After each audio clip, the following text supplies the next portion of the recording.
4.5 वर्ष के अंदर आपने देखा होगा, एक भी भर्ती में कहीं कोई दलाली नहीं, कहीं किसी प्रकार का कोई लेन देन नहीं, पूरी ईमानदारी, पूरी पारदर्शिता के साथ जब कार्यक्रम हुआ तो माननीय न्यायालय को भी किसी भी भर्ती में स्थगन आदेश नहीं देना पड़ा और पूरी पारदर्शिता के साथ 4.5 लाख नौजवानों को नौकरी दी गई। सुरक्षा का बेहतर वातावरण बना तो प्रदेश के अंदर निवेश भी बड़ी पैमाने पर आया। 2018 का आप लोगों ने प्रदेश का पहला इन्वेस्टर समिट देखा होगा। देश का हर उद्योगपति आया था और आज प्रदेश के अंदर पारदर्शी कार्य पद्धति, त्वरित निर्णय लेने की क्षमता का परिणाम है कि देश और दुनिया का हर उद्योगपति प्रदेश के अंदर निवेश करने के लिए उत्सुक है। ईज ऑफ डूइंग बिजनेस यानी व्यवसाय की सुगमता में उत्तर प्रदेश ने एक लंबी छलांग मारी है।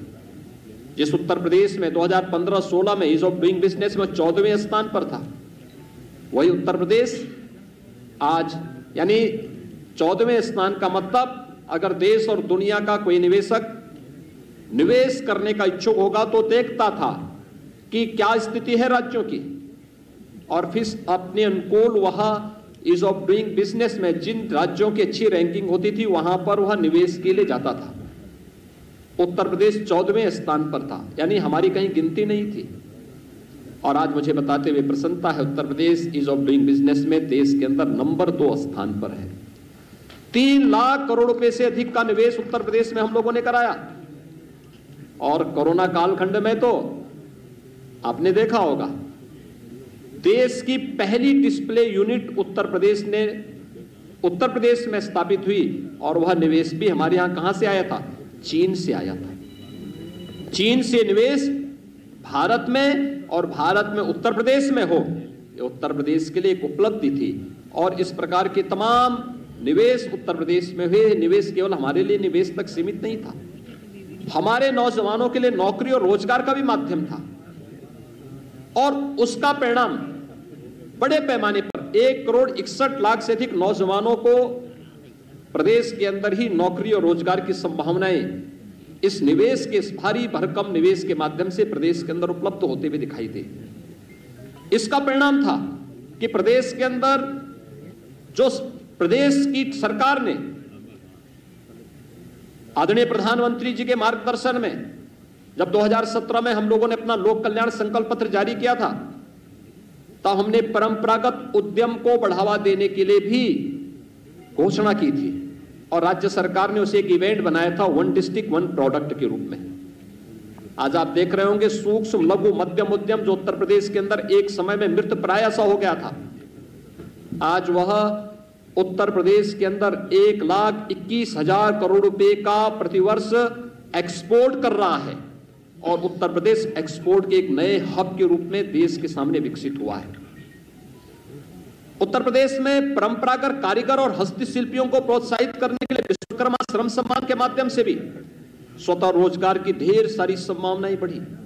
उनके प्रशिक्षण, उन्हें टूल किट उपलब्ध कराना और व्यवस्थित रूप से उन्हें अपने आत्मनिर्भर भारत के आदरणीय प्रधानमंत्री जी के लक्ष्य को प्राप्त करने के लिए प्रेरित करना, विश्वकर्मा श्रम सम्मान इस दिशा में बेहतरीन रूप से कार्य कर रहा है। तो सुरक्षा का जो एक बेहतरीन वातावरण प्रदेश के अंदर तैयार हुआ, आज वो आप सबके सामने है कि वह निवेश की संभावनाओं को ही बढ़ाया है। और प्रदेश के अंदर चाहे वह बहन और बेटियों की सुरक्षा से जुड़ा हुआ मामला रहा हो, प्रदेश के उद्यमियों के सामने, प्रदेश के व्यापारियों के सामने, प्रदेश की आम नागरिकों के सामने सुरक्षा का एक बेहतर वातावरण प्रदेश सरकार ने जहां स्थापित किया, वहीं सुशासन के लक्ष्यों को प्राप्त करने में भी प्रदेश सरकार ने इस दौरान सफलता प्राप्ति की। खासतौर पर नौजवानों के लिए नौकरी का मुद्दा हो या फिर प्रशासन में ट्रांसफर और पोस्टिंग का मामला। 2017 के पहले ट्रांसफर और पोस्टिंग एक उद्योग हो चुका था, इसकी भी बोली लगती थी, इसके नाम पर भी हर एक पोस्ट बिकता था। लेकिन पिछले 4.5 वर्ष के अंदर कोई भी व्यक्ति आरोप नहीं लगा सकता कि किसी भी विभाग में ट्रांसफर पोस्टिंग में कोई लेन देन हुआ है। प्रशासन में स्थिरता दी गई, 2017 के पहले आप देखेंगे अधिकारी वे कमिश्नरी स्तर पर हो, जोन स्तर पर हो, रेंज स्तर पर हो, जनपद स्तर पर हो, तहसील स्तर पर हो, थाने स्तर पर हो, हर महीने 2 महीने में ताश के पत्तों की तरह फेंटे जाते थे। लेकिन 4.5 वर्ष के अंदर आपने देखा होगा प्रशासनिक स्थिरता हर एक स्तर पर, उस स्थिरता ने एक स्थायित्व दिया और उस स्थायित्व ने लोगों में कार्य करने की गति दी, लोगों का विकास के प्रति रुझान बढ़ाया, टीम वर्क से कार्य का परिणाम सामने आया। और देखते ही देखते जिस उत्तर प्रदेश के बारे में प्रधानमंत्री जी ने कहा था कि उत्तर प्रदेश को 2017 के पहले क्या समझा जाता था कि देश के विकास को अवरुद्ध करने वाला प्रदेश, क्योंकि किसी भी योजना में आगे नहीं था, हर एक योजना में पीछे, किसी में 17वें स्थान पर, किसी में 23वें स्थान पर, किसी में 27वें स्थान पर। और आज मुझे बताते हुए प्रसन्नता है कि देश के अंदर भारत सरकार के द्वारा संचालित 44 योजनाओं में उत्तर प्रदेश नंबर 1 पर चल रहा है। प्रधानमंत्री आवास योजना 42 लाख गरीबों को एक आवास बिना भेदभाव के उपलब्ध कराया गया। 2 करोड़ 61 लाख गरीबों को एक शौचालय उपलब्ध कराए गए। 1 करोड़ 38 लाख गरीबों को विद्युत के निःशुल्क कनेक्शन उपलब्ध कराए गए। 1 करोड़ 56 लाख से अधिक गरीबों को उज्ज्वला योजना में रसोई गैस के निःशुल्क कनेक्शन उपलब्ध हुए। 6 करोड़ से अधिक लोगों को आयुष्मान भारत के अंतर्गत 5 लाख रुपए की सुरक्षा बीमा का कवर दिया गया। 3 करोड़ प्रवासी और निवासी श्रमिकों को 2 लाख रुपए की सामाजिक सुरक्षा की गारंटी दी गई। 2 करोड़ 53 लाख किसानों को प्रधानमंत्री किसान सम्मान निधि से जोड़ा गया। 15 करोड़ प्रदेश के नागरिकों को कोरोना के पहले और दूसरे वेव में, पहले वेव में 8 महीने अप्रैल 2020 से लेकर के नवंबर 2020 तक और दूसरे वेव में मई 2021 से और ये निरंतर नवंबर 2021 तक मिलेगा। 15 करोड़ लोगों को निःशुल्क राशन की सुविधा का लाभ प्रदेश की सरकार, भारत सरकार के सहयोग से उपलब्ध करवाने का कार्य की है या कर रही है। यह तब संभव हो पाया जब हमने तकनीक को अपनाया, प्रशासनिक स्थिरता दी, ट्रांसफर पोस्टिंग में किसी भी प्रकार के लेन देन को दूर करते हुए पूरी ईमानदारी के साथ, पूरी प्रतिबद्धता के साथ इस कार्यक्रम को आगे बढ़ाने का कार्य किया। आज उसका परिणाम है कि हर एक क्षेत्र में उत्तर प्रदेश आगे बढ़ता हुआ दिखाई दे रहा है। तकनीक की स्थिति प्रदेश के अंदर 2005-6 में भी आपने देखा होगा खाद्यान्न घोटाला हुआ था, उसकी सीबीआई जांच अभी भी प्रचलित है। लगातार हम लोग जब 2017 में आए थे, मुझे याद है दिसंबर 2016 में और जनवरी 2017 में आने के पहले, भारतीय जनता पार्टी नेतृत्व की प्रदेश की सरकार के आने के पहले प्रदेश के अंदर भूख से मौतें हो रही थी। मुझे दिसंबर 2016 में और जनवरी 2017 में ऐसे कुछ क्षेत्रों में जाने का अवसर उस समय प्राप्त हुआ था, क्योंकि वहां पर भूख से मौतें हो रही थी। और जब मैंने उन क्षेत्रों का भ्रमण किया था तो मुझे ये देखकर आश्चर्य हो रहा था कि उन गरीबों के पास राशन कार्ड नहीं थे। 2017 में जब हमारी सरकार मार्च में आई थी तो मैंने सबसे पहले जांच का आदेश दिया कि भाई सभी राशन कार्डों का सत्यापन हो जाए। 40 लाख ऐसे गरीब मिले थे जिन लोगों के पास अपने राशन कार्ड नहीं थे, लेकिन राशन कार्ड बनाए गए थे। उस राशन कार्ड पर कोई दूसरा ही व्यक्ति राशन लेता था। हमारी सरकार ने आकर के सबसे पहले उन गरीबों को राशन कार्ड दिए, फेक राशन कार्ड समाप्त किए और फिर 80,000 राशन कोटे की दुकान को ई-पॉस मशीन के साथ जोड़ा गया। आज हर गरीब अपना राशन न केवल अपने गांव में बल्कि देश के किसी भी कोने में होगा, उत्तर प्रदेश का हर नागरिक वहां पर राशन लेने की सुविधा प्राप्त कर सकता है। यह सुविधा उत्तर प्रदेश के अंदर दी, लेकिन टेक्नोलॉजी का उपयोग करने से हमें एक लाभ और हुआ।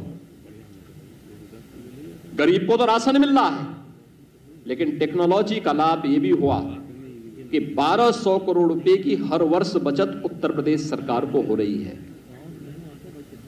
इसी प्रकार से खरीदारी का किसानों के लिए जो योजनाएं की गई, किसानों का कर्ज माफी से हमने किसान कल्याण के कार्यक्रम को आगे बढ़ाया था। प्रधानमंत्री फसल बीमा योजना को, प्रधानमंत्री कृषि सिंचाई योजना को, लंबित उन सभी योजनाओं को, चाहे वह बाण सागर की परियोजना रही हो या कोई भी अन्य परियोजना, एक एक करके उन योजनाओं को, लगभग 1 दर्जन सिंचाई की परियोजनाएं तो केवल बुंदेलखंड में हमने पूरी की। हम इस वर्ष के अंत तक सरयू नहर राष्ट्रीय परियोजना को, अर्जुन सहायक परियोजना को, मध्य गंगा नहर परियोजना को पूरा करने जा रहे हैं।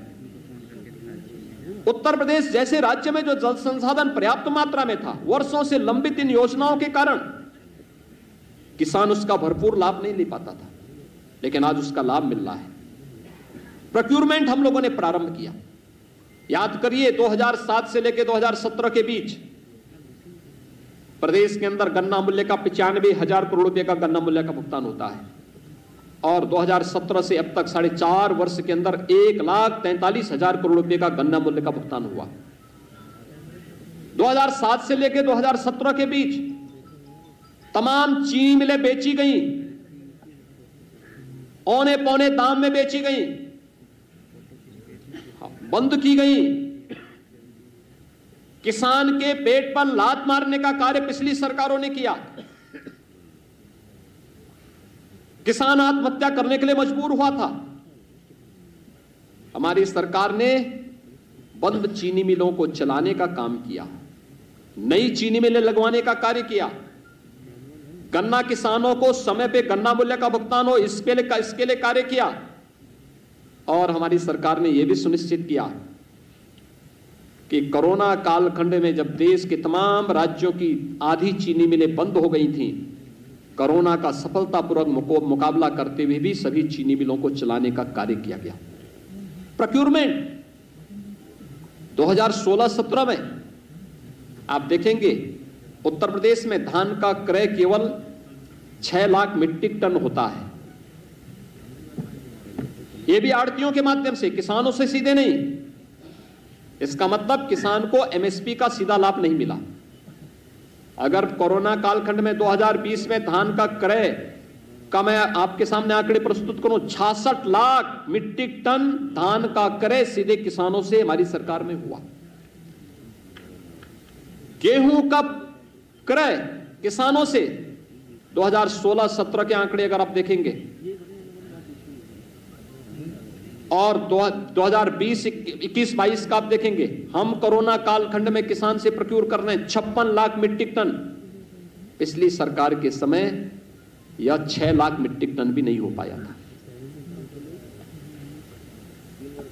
पिछली सरकारें आड़तियों के माध्यम से क्रय करती थी, हमारी सरकार किसानों से सीधे क्रय करती है और डीबीटी के माध्यम से किसान के खाते में ही पैसा देती है।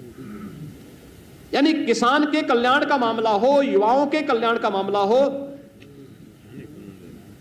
प्रदेश के प्रत्येक तबके के हितों के लिए कार्य किए जाने का मामला हो, सुशासन के उस लक्ष्य को प्राप्त करने के लिए सरकार ने वे हर संभव कदम उठाए हैं जो प्रदेश की आवश्यकता बन चुकी थी और प्रदेश को आगे बढ़ाने के लिए अत्यंत महत्वपूर्ण थी। उन्हीं सब योजनाओं को आगे बढ़ाने के लिए प्रदेश ने अपने यहां वे तमाम योजनाएं प्रारंभ की जो प्रदेश की पहचान बन सकती थी।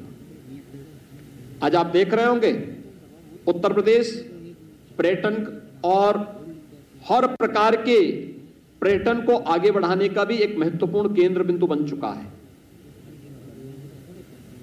प्रयागराज कुंभ 2019 में हमारी सरकार को आयोजित करने का सौभाग्य प्राप्त हुआ था। कुंभ की हजारों वर्षों की विरासत है, लेकिन कुंभ का आयोजन सुरक्षा, स्वच्छता और सुव्यवस्था का एक नया मानक प्रस्तुत करते हुए अंतर्राष्ट्रीय क्षितिज पे प्रस्तुत हो सके, सबके सामने अद्भुत पहल थी। उत्तर प्रदेश में पहली बार प्रवासी भारतीय दिवस का आयोजन हो, काशी की धरती पर किसी भी यानी राष्ट्रीय राजधानी के साथ साथ प्रदेश की राजधानी के बाहर इस प्रकार का आयोजन एक अद्भुत घटना थी। अब तक का सफलतम आयोजन। यह भी सौभाग्य हमें प्राप्त हुआ था। प्रदेश का पहला इन्वेस्टर समिट आयोजित करने का सौभाग्य भी हमें प्राप्त हुआ, जिसने प्रदेश में निवेश की संभावनाओं को आगे बढ़ाया और प्रदेश के बारे में जो धारणाएं थी उनको समाप्त किया। और उत्तर प्रदेश, ये वही उत्तर प्रदेश है जिसने अपनी परंपरागत पहचान को भी देश और दुनिया के सामने प्रस्तुत किया। अयोध्या का दीपोत्सव का आयोजन हो, काशी के दीपावली का आयोजन हो,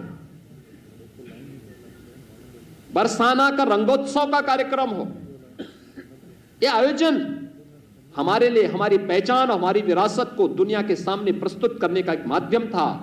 विपक्षी दलों को यह सांप्रदायिकता के दंश को से की दृष्टि देखने के लिए वे अभिषिक्त थे।